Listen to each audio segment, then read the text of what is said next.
Okay, I have to tell you what God revealed to me last night about why His chosen ones face the hardest battles, and what He showed me will completely change how you see your struggles. I've been wrestling with this question for years, watching faithful people endure trial after trial while others seem to coast through life untouched. But last night, in the most profound encounter I've ever experienced, Jesus gave me an answer that left me absolutely speechless and transformed my understanding of divine purpose forever. To understand what happened, we have to go back to where this question first took root in my heart. This is going to be a long story, so I ask that you bear with me as I take you through this journey that led to the most life-changing revelation I've ever received. It started years ago when I first began portraying Jesus in The Chosen, and I started noticing a pattern that deeply troubled my soul and challenged everything I thought I knew about God's love. I remember sitting in my trailer during the first season, reading fan mail from viewers who were pouring out their hearts to me. Letter after letter from people who loved God deeply, who served Him faithfully, who prayed constantly and trusted Him completely. Yet their stories were filled with heartbreak, financial struggles, health crises, family betrayals, and disappointments that seemed to multiply rather than diminish as their faith grew stronger and more authentic. There was Sarah, a single mother of 3 who taught Sunday school for 15 years while battling chronic illness and working 2 jobs just to keep food on the table. There was Michael, a pastor who lost his home in a fire just weeks after his church voted him out over doctrinal differences he couldn't compromise on. There was Maria, a missionary who spent 20 years serving in remote villages, only to return home to find her marriage in ruins and her children estranged from both her and God. These weren't people who were living in rebellion or walking away from their faith. These were the most devoted followers of Christ I'd ever encountered, people whose love for God was evident in every word they wrote to me. They weren't complaining or demanding answers from God. They were simply sharing their hearts with someone they felt might understand their struggle, to reconcile their pain with their faith in a loving Father who supposedly cared. For them, the more letters I read, the more this pattern became impossible to ignore. It seemed like the people who loved God the most, who sacrificed the most for His kingdom, who stayed faithful through the darkest seasons, were the ones facing the greatest trials. Meanwhile, I watched people who seemed indifferent to spiritual things, living comfortable, relatively problem-free lives. I watched selfish, manipulative people prosper while generous, kind-hearted believers struggled to pay their bills. This contradiction began eating at my soul in ways I couldn't express to anyone around me. How could I portray a loving, caring Jesus to millions of viewers when I was secretly wrestling with whether God actually protected and provided for His most faithful children? How could I speak about His goodness when the evidence in my mailbox suggested that following Him closely might actually make your life harder, not easier? I started researching this phenomenon, thinking maybe I was missing something obvious. I studied the lives of biblical heroes and found the same pattern everywhere. Abraham was asked to leave everything familiar and wander in uncertainty for decades. Joseph was sold into slavery by his own brothers and spent years in prison for maintaining his integrity. Moses gave up palace luxury to lead a complaining, rebellious people through 40 years of wilderness wandering. David spent years running for his life from King Saul, despite being God's anointed choice for the throne. The prophets were rejected, persecuted, and often lived in poverty while delivering God's messages to people who didn't want to hear them. Even John the Baptist, whom Jesus called the greatest man born of woman, was imprisoned and executed for his faithfulness to God's calling on his life. Then there were the apostles, men who walked with Jesus personally and gave their lives to spreading His message. Most of them faced persecution, imprisonment, and martyrdom. Paul, arguably the most effective missionary in church history, described his life as filled with shipwrecks, beatings, imprisonments, and constant danger. These were God's chosen ones, His most beloved servants, and their lives were marked by extraordinary hardship. The more I studied, the more confused I became. If God loves His children and has the power to make their lives easier, why does He seem to allow His most faithful followers to endure the greatest suffering? Why don't the people who love Him most get to experience more of His protection, provision, and peace? Why does faithfulness seem to be rewarded with difficulty rather than comfort? This question haunted me through seasons 2 and 3 of The Chosen. I found myself struggling to portray Jesus with authentic joy and peace when I was secretly wondering if following him was actually a guarantee of a harder life. I was afraid to voice these doubts to anyone because I didn't want to discourage other believers or damage the ministry God had given me through the show. By the time we started filming season 4, this internal conflict was affecting my performance and my personal relationship with God. I was going through the motions of prayer and worship, but my heart was guarded, afraid to fully surrender to someone who might respond to my devotion with increased trials. I loved Jesus, but I was becoming afraid of what loving him too much might cost me. If you're watching this right now and feeling this same struggle, let me know in the comments where you're listening from and what time it is where you are. I want to know I'm not alone in this journey. But let me get back to what I was sharing with you. Then came my own season of testing that brought this question to a crisis point in my life. Just as season 5 was being released to audiences around the world, everything that could go wrong in my personal life seemed to go wrong at once. Financial pressures I hadn't anticipated, relationship struggles that blindsided me, health concerns that came out of nowhere, and professional challenges that threatened everything I'd worked so hard to build. The irony wasn't lost on me. Here I was, playing the role of Jesus Christ, bringing hope and healing to millions of people through The Chosen, and my own life was falling apart behind the scenes. The success of the show was reaching new heights, while my personal world felt like it was crumbling beneath my feet.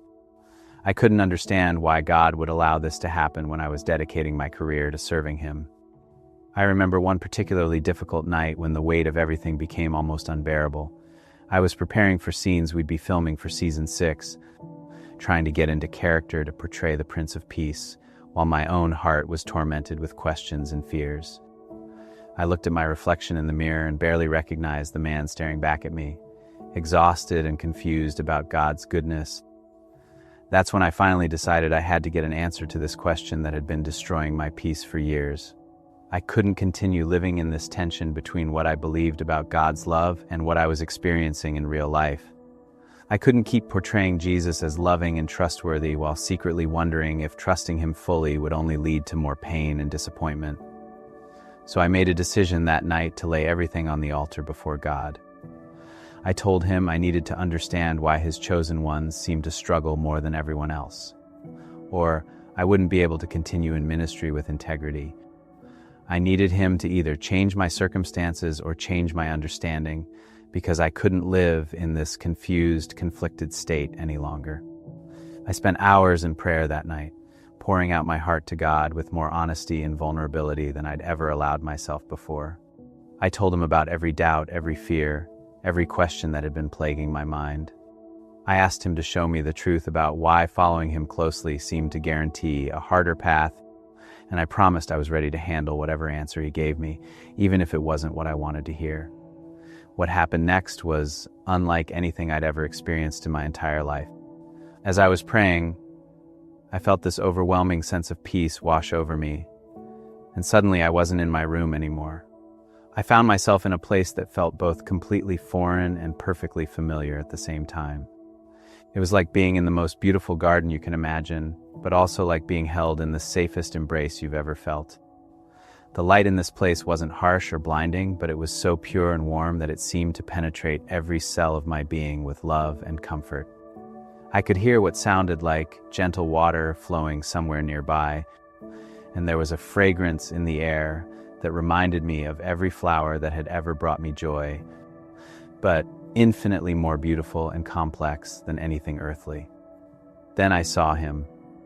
Jesus was walking toward me with a smile that conveyed such deep understanding and compassion that I immediately felt every wall I'd built around my heart begin to crumble. He didn't look disappointed in me for my doubts or frustrated with my questions. Instead, his eyes held a mixture of love and excitement, as if he'd been waiting for this moment for a very long time. The first words he spoke to me were, "Jonathan, you've been asking the right question, but you've been looking for the wrong kind of answer." He gestured for me to walk with him through this incredible place, and as we began moving together, I felt a peace I hadn't experienced in years, settling into my soul. I knew I was about to receive the understanding I'd been desperately seeking. He continued, You've been assuming that struggle is evidence of my absence or displeasure, when actually it's often evidence of my trust and my presence. You've been measuring my love by your comfort level, when I measure my love by your growth level. The question isn't why my chosen ones struggle more. The question is why I choose strugglers to be my chosen ones. I felt confused by this distinction, so I asked him to help me understand what he meant. He stopped walking and turned to face me directly. His eyes filled with such tenderness that I almost started crying right there. "Jonathan," he said, "I don't choose people because they're strong enough to handle anything. I choose people who are willing to let me be strong through their weakness." He began explaining something that completely shifted my perspective on everything I'd been wrestling with. When you look at someone's struggles and assume I must not love them very much, you're seeing the situation backwards. Struggle isn't punishment, it's preparation. It's not evidence that I've abandoned someone. It's evidence that I'm preparing them for something greater than they can currently imagine. Jesus gestured around the beautiful place where we were walking, and I noticed that even in this perfect environment, there were areas that looked like they had been through some kind of transformation process. Not destruction, but refinement. Even heaven itself went through a process to become what it is now, he said. Nothing precious is created without pressure. Nothing valuable is formed without fire. Nothing beautiful emerges without some form of breaking first. I asked him why he couldn't just make things easier for people who are trying so hard to serve him faithfully. His response completely changed how I understood his love. Easy doesn't create character. Comfort doesn't produce compassion. Smooth paths don't develop the kind of faith that can move mountains. I could make everyone's life easy, but then I'd be robbing them of the opportunity to become who they're truly meant to be. He continued with an analogy that made everything click into place for me. Think about the actors you admire most. Are they the ones who only play easy roles, or are they the ones who challenge themselves with difficult, complex characters that require them to dig deep and discover parts of themselves they didn't know existed? The roles that transform an actor aren't the comfortable ones. I choose certain people for difficult roles, not because I love them less, but because I love them enough to trust them with assignments that will reveal their true strength and my true power working through them. The people you've been pitying in those letters aren't my forgotten children. They're my trusted co-workers, partners in bringing heaven to earth through their faithful responses to trials. Jesus then said something that completely revolutionized my understanding of suffering. When you see someone going through a difficult season and remaining faithful, you're not witnessing my absence. You're witnessing a miracle in progress. You're seeing human weakness being transformed into divine strength. You're watching ordinary people become extraordinary testimonies of what's possible when someone refuses to let circumstances define their faith. I told him I still didn't understand why faithful people seem to face more trials than unfaithful people, and he smiled as if he'd been waiting for that exact question. "Jonathan, you're comparing their external circumstances, but you're not seeing their internal transformation. The person who never faces trials may look comfortable, but they're also spiritually stagnant. The person who faces trials and remains faithful is growing in ways that will impact eternity." He began walking again, and as we moved through this beautiful place, he continued his explanation. "I don't give people more than they can handle, but I do give my chosen ones exactly what they need to become who I created them to be. Some people need gentle correction, others need intensive refinement. Some people need comfort, others need challenge. I customize each person's journey based on their potential, not their preferences. The people you call my chosen ones aren't chosen because they're perfect, they're chosen because they're willing. They're not selected because they're strong, they're selected because they're surrendered. They don't get harder assignments because I trust them more, they get harder assignments because they trust me more. There's a difference that makes all the difference." I was beginning to understand, but I asked him about the people who seem to live easy lives without any real relationship with God. How is that fair? His answer surprised me. "Jonathan, you're assuming that an easy life is a blessed life, but what if an easy life is actually a limited life? What if comfort without purpose is actually a form of spiritual poverty? The person who never faces any resistance may never discover their true strength." The person who never encounters any obstacles may never develop perseverance. The person who never experiences any lack may never learn to depend on me. Easy circumstances can actually be a barrier to spiritual growth if they prevent someone from developing the character they'll need for their eternal destiny. Jesus stopped walking and placed his hand on my shoulder, looking into my eyes with such love and understanding. I'm not saying I enjoy watching my children struggle. Every tear they cry breaks my heart. Every pain they feel, I feel with them. But I love them too much to let them stay comfortable in situations that would keep them from becoming everything they're meant to be. The struggles you've been questioning aren't random hardships, they're strategic opportunities. They're not evidence of my displeasure, they're invitations to partnership. Every trial is an opportunity for someone to demonstrate my faithfulness to a watching world. Every difficulty is a chance for someone to experience my power in their weakness. He then said something that brought tears to my eyes. The people you've been concerned about in those letters aren't my forgotten children who are suffering despite their faith. They're my chosen ambassadors who are suffering for their faith, and their faithful responses are changing the spiritual atmosphere around them in ways they can't even see.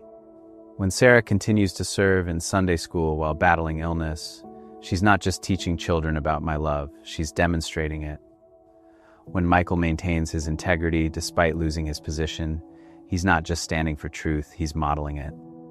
When Maria forgives instead of becoming bitter, she's not just choosing healing for herself, she's creating an opportunity for healing in her family. Their struggles have purpose. Then Jesus began sharing with me what he called the 7 sacred truths about chosen suffering that would forever change how I understood the relationship between God's love and life's difficulties. He said these truths were hidden mysteries that most people never discover because they're too focused on avoiding pain to recognize its divine purpose in their spiritual development. The first sacred truth, he said, is that I use pressure to create precious stones. Diamonds are formed under intense pressure deep in the earth over thousands of years. The pressure isn't the enemy of the diamond, it's the creator of the diamond. The struggles you face aren't obstacles to your destiny, they're the very forces that are shaping you into who you're meant to become. When I allow pressure in someone's life, I'm not being cruel, I'm being creative. I'm not punishing them, I'm preparing them. The intensity of the pressure often corresponds to the value of what I'm creating through their life. The more precious the calling, the more intense the preparation required to fulfill it with excellence and authenticity. The second sacred truth is that I use resistance to create strength. Every muscle in your body grows stronger by working against resistance. If you never faced any resistance, your muscles would atrophy and become useless. The same principle applies to your spiritual muscles. Faith, hope, love, patience, perseverance, and wisdom all grow stronger when they're exercised against opposition.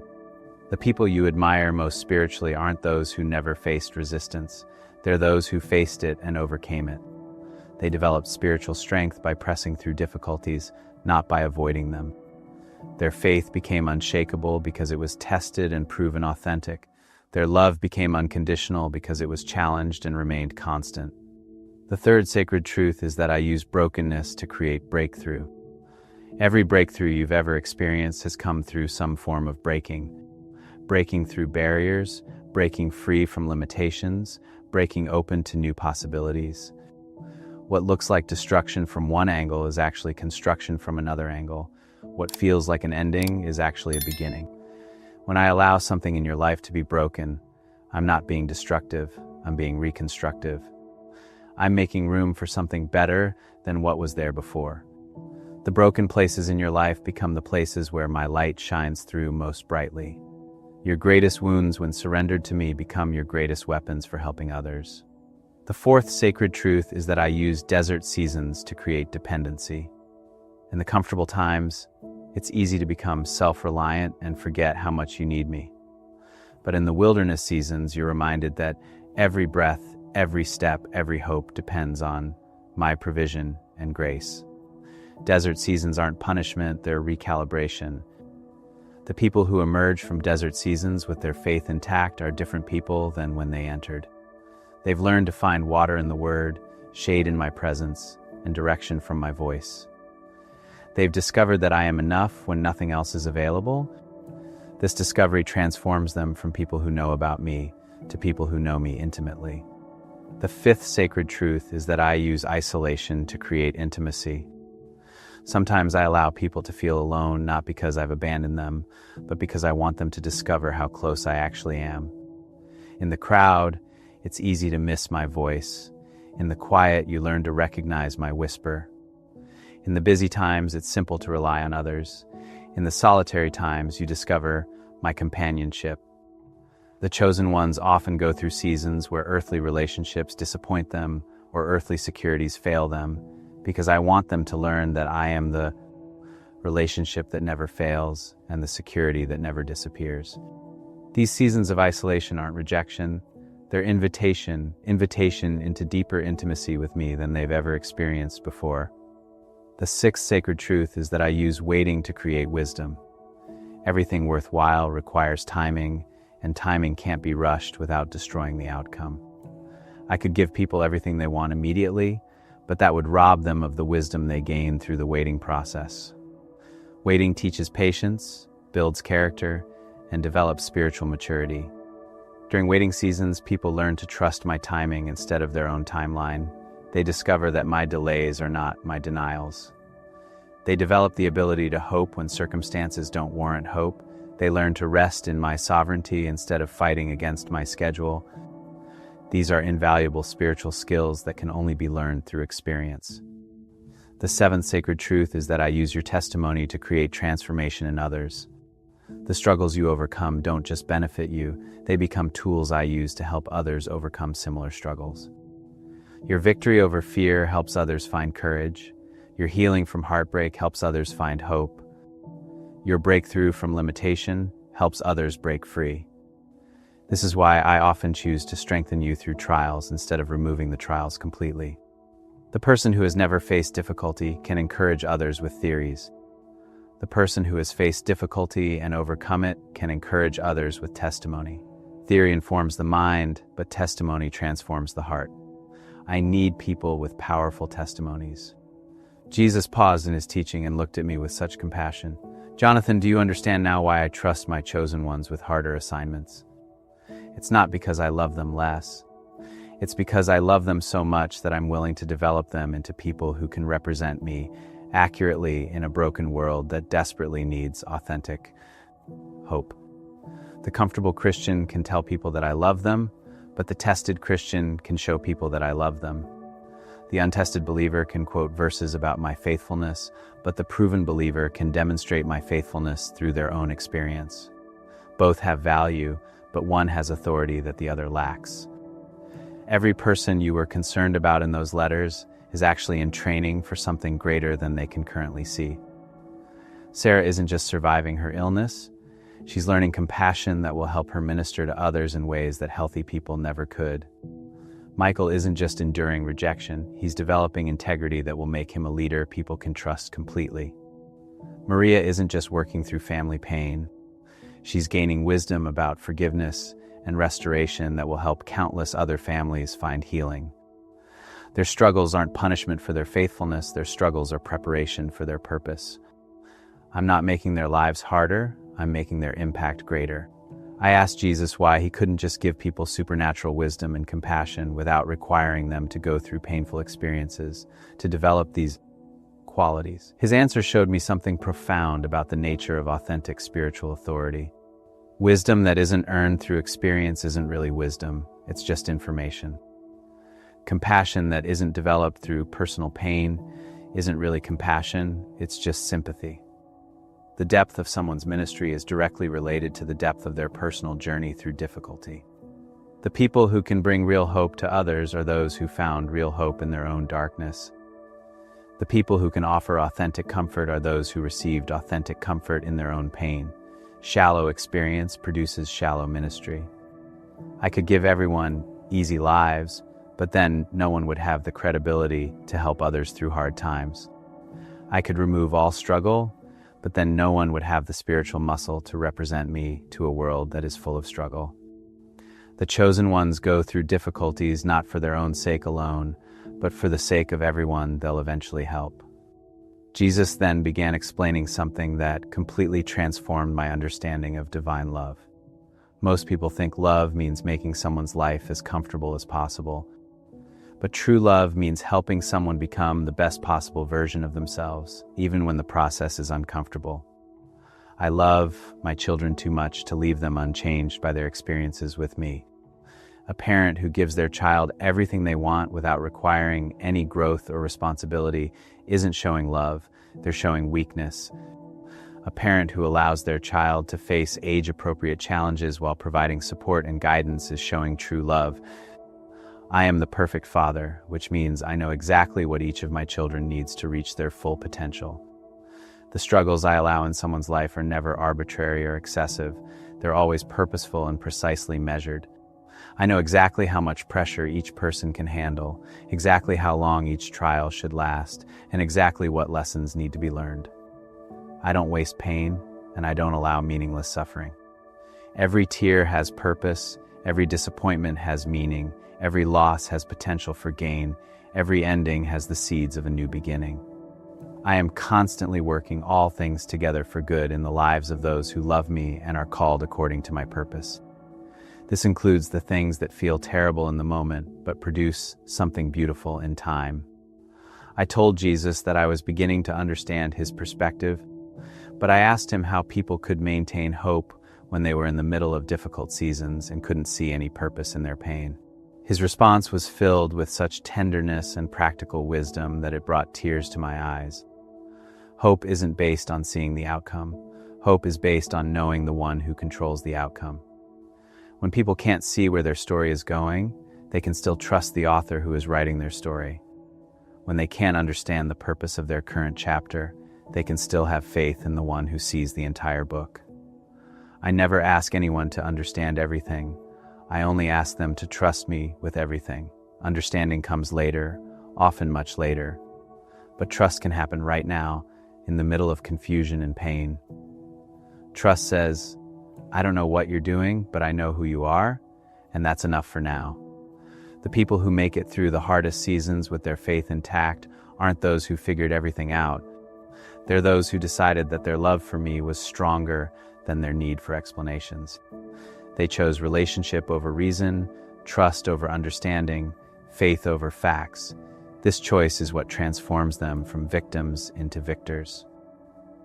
As Jesus finished sharing these sacred truths with me, something incredible began to happen in this beautiful place where we were walking together.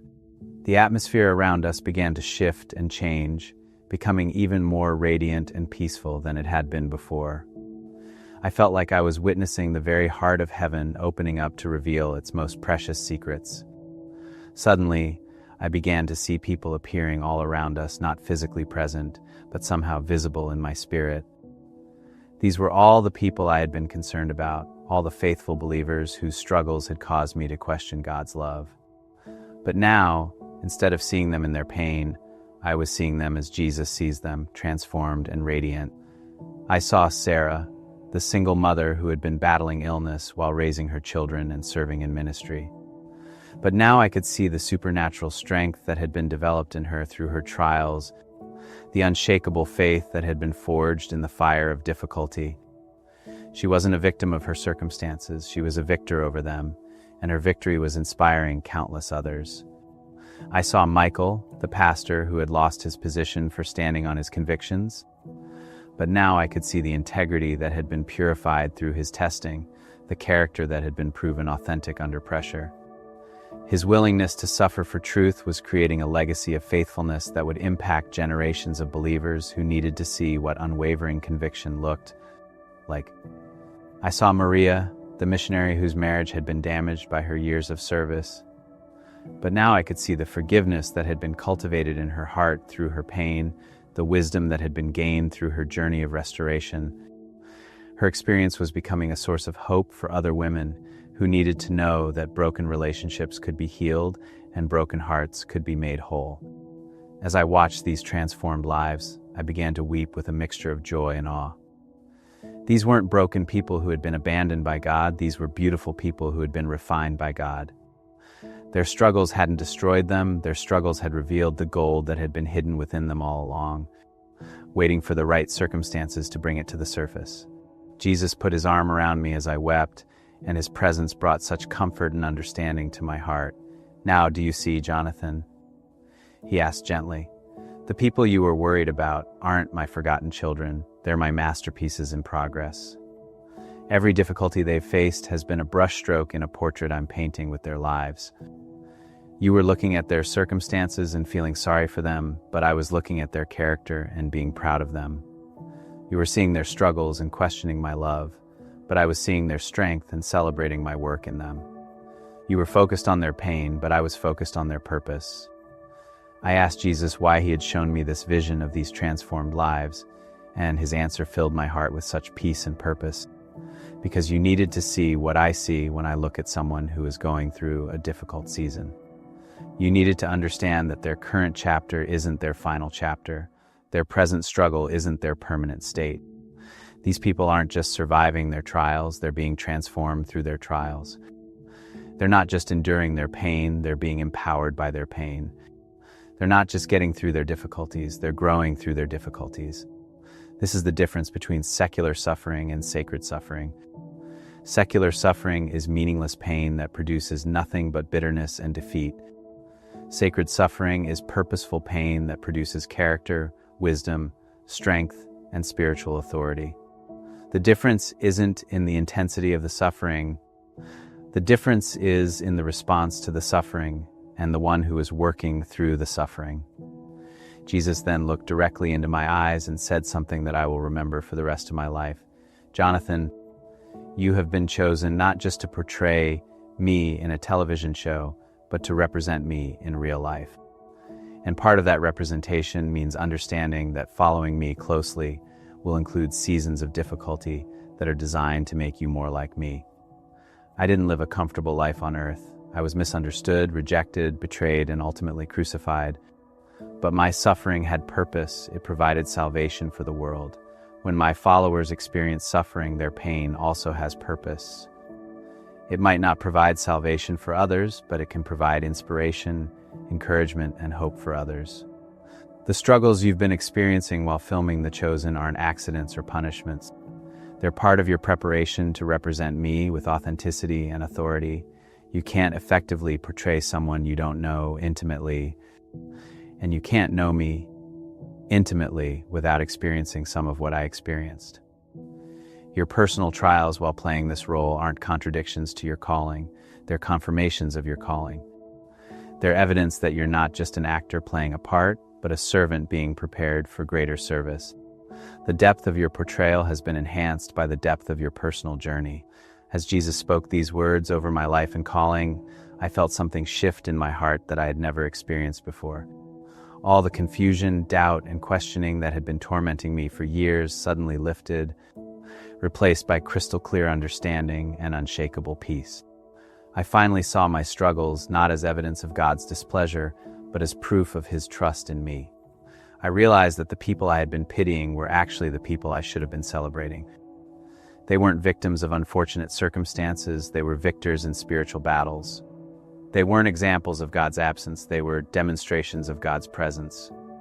They weren't forgotten by heaven, they were favorites of heaven, trusted with assignments that required extraordinary faith. Jesus smiled as he watched understanding dawn in my heart, and his joy was infectious. I found myself laughing through my tears as I realized how backwards my thinking had been. I had been measuring God's love by earthly standards instead of heavenly standards. I had been judging his goodness by temporary circumstances instead of eternal purposes. "Now you understand," Jesus said with such satisfaction in his voice. "Now you can return to your life and your ministry with the truth that will set you free from the confusion that has been robbing your peace. Now you can help others understand that their struggles aren't evidence of my abandonment, they're evidence of my attention. You can tell them that I haven't forgotten about their pain, I'm using their pain. You can assure them that their trials aren't random, their trials are strategic. You can encourage them that their difficulties aren't permanent, their difficulties are preparatory. You can remind them that they aren't being punished, they're being prepared." As this incredible encounter began to wind down, I felt Jesus preparing to send me back to my regular life with this life-changing revelation. But before he did, he wanted to give me one final truth that would sustain me through any future seasons of testing. Remember, Jonathan, that I never waste anything. Every experience, every struggle, every triumph, every failure, I use it all. The pain you've experienced while questioning my love for my chosen ones hasn't been wasted time. It's been necessary preparation for this revelation. You needed to feel the confusion before you could appreciate the clarity. You needed to experience the doubt before you could value the certainty. You needed to go through the questioning before you could receive the answer. And now, armed with this understanding, you can return to your life and ministry with a completely different perspective on suffering. You can look at people who are struggling and see them as I see them, not as victims, but as victors in training, not as forgotten, but as chosen, not as punished, but as prepared for something greater. Every time you put on that costume and step in front of the cameras to portray me, remember that you're not just playing a role, you're sharing a revelation. You're not just entertaining people, you're educating them about who I really am and how I really work in the lives of those who trust me. As Jesus spoke these final words over me, I felt such overwhelming gratitude and peace filling my heart. All the questions that had tormented me for years had been answered. All the confusion that had clouded my faith had been cleared. All the doubt that had weakened my ministry had been dissolved. I finally understood why chosen ones struggle the most, because they're trusted the most. I woke up from this encounter completely transformed, with a peace and understanding that I had never experienced before. Suddenly, all the struggles in my own life made perfect sense. They weren't punishments for my faithfulness, they were preparations for my purpose. They weren't evidence that God had forgotten about me, they were proof that He was actively working in me. I realized that every difficulty I had faced while portraying Jesus had actually made my portrayal more authentic and powerful. The confusion I had felt about suffering had given me compassion for others who were confused. The questions I had wrestled with had prepared me to provide answers to people with similar questions. Now, when I read letters from viewers who are struggling, I don't see them as victims of unfortunate circumstances. I see them as chosen ones being prepared for extraordinary purposes. I don't pity their pain, I celebrate their potential. I don't question God's love for them, I marvel at His trust in them. Father God, I pray right now for every person who is watching this and wondering why they're facing such difficult struggles while trying so hard to follow You faithfully. Help them to see their trials through Your eyes instead of their own. Help them understand that their struggles aren't evidence of Your displeasure, but proof of Your trust in them. Give them strength to persevere through their difficulties, knowing that You're using every challenge to prepare them for something greater than they can imagine.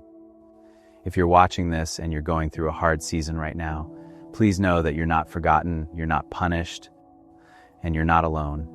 You're chosen, you're trusted, and you're being prepared for a purpose that will make every struggle worth it. Your pain has meaning, your tears have purpose, and your faithfulness is creating a testimony that will help others find hope in their own dark seasons. Keep trusting, keep believing, and keep moving forward, because your story isn't over yet. If this message touched your heart today, please subscribe and share your own story in the comments below. I'd love to hear how God is working